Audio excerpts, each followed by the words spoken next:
In today's video, we're going to be looking at the alliances, treaties, and conflicts involving Native American nations and the United States during the nation's early years. We'll look at how these relationships shape the trajectory of westward expansion, the mounting tensions between British and American interest in native lands, and how slavery both fractured and defined the growing country. From early treaties like the Treaty of Canandaigua to the invention of the cotton gin, we'll see how America's ideals were tested and often contradicted on the frontier. Let's get started.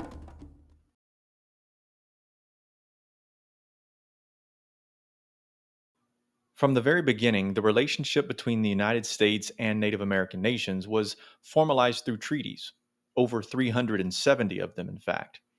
These documents were meant to define land boundaries, secure peace, and outline mutual responsibilities. But in reality, they more often represented broken promises and shifting goals of United States expansion.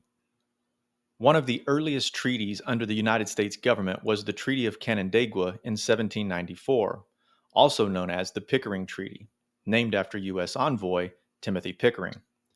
Signed with the Haudenosaunee Confederacy in New York, this agreement returned over 1 million acres of land to the Haudenosaunee and helped secure an important ally for the fledgling United States. But even this early example of goodwill was not upheld. Despite the treaty's promises, state officials in New York began purchasing and claiming portions of the land over time. By the 20th century, for instance, the Oneida Nation, one of 6 nations of the Haudenosaunee, retained just 32 acres of treaty land. This was not an isolated incident. It became the norm, illustrating how treaties were often tools of the United States' territorial growth rather than instruments of justice or fairness.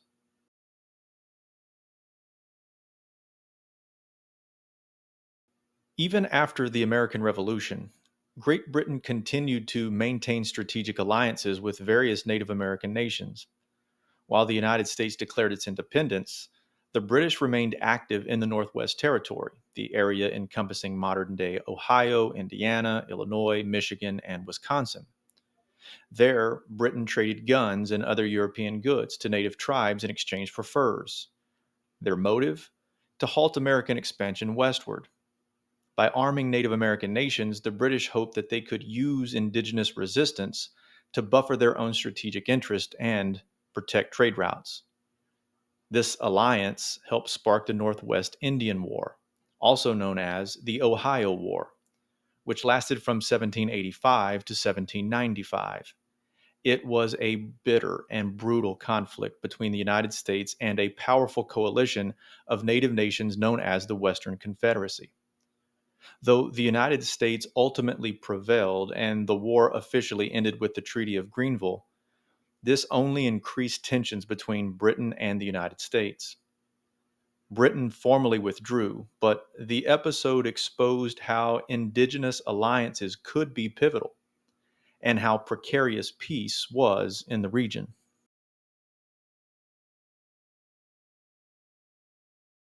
While conflict raged in the Northwest, the hunger for land pushed settlers westward across the continent.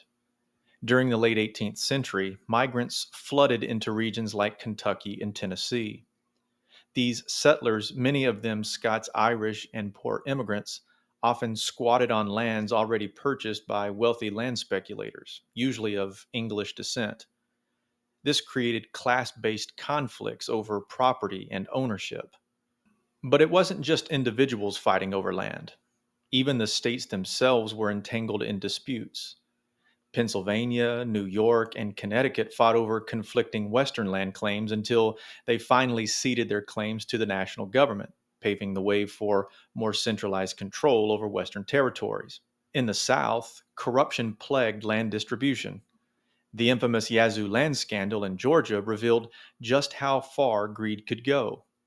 Legislators there were bribed into selling most of what is now Mississippi to 4 land companies for a mere $500,000, a fraction of its actual value. Together, these events signaled growing political and social tension fueled by the relentless drive westward. As settlers moved in, native peoples were pushed out, and power struggles between classes, states, and governments intensified.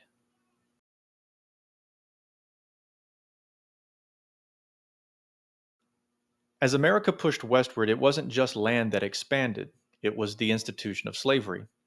Even though the Northwest Ordinance of 1787 banned slavery in the Northwest Territory, the practice grew rapidly in the Deep South. By 1798, slavery had spread to the Mississippi Territory and soon after to Alabama in the early 1800s. While the South leaned into slavery as a central part of its economy, northern states were moving in the opposite direction. One by one, they began abolishing slavery, with New Jersey being the last to do so, very gradually, mind you, in 1804. Then came a pivotal moment in 1793, Eli Whitney's invention of the cotton gin. This device revolutionized cotton processing, making the crop far more profitable and thereby deepening the South's dependence on enslaved labor. As cotton production soared, so did the demand for enslaved people. In contrast, the North was shaping up to become a region defined by immigrant labor and growing industry, while the South became ever more rooted in agriculture and slavery. These regional differences would create the foundation for the deep national divide that would dominate American politics in the 19th century. The early United States was a nation full of promise, but also contradictions. It expanded through treaties with native nations it often broke. It claimed lands through wars and corrupt deals. And it grew economically through a system, slavery, that denied liberty to millions. From the Treaty of Canandaigua to the Northwest Indian War, from the Yazoo Land Fraud to the rise of the cotton gin, every step of early westward expansion tells a story of tension, ambition, and unresolved conflict.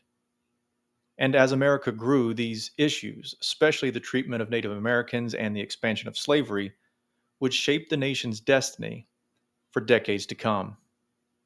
That's all the time we have for today. Thanks for joining me. We'll see you next time.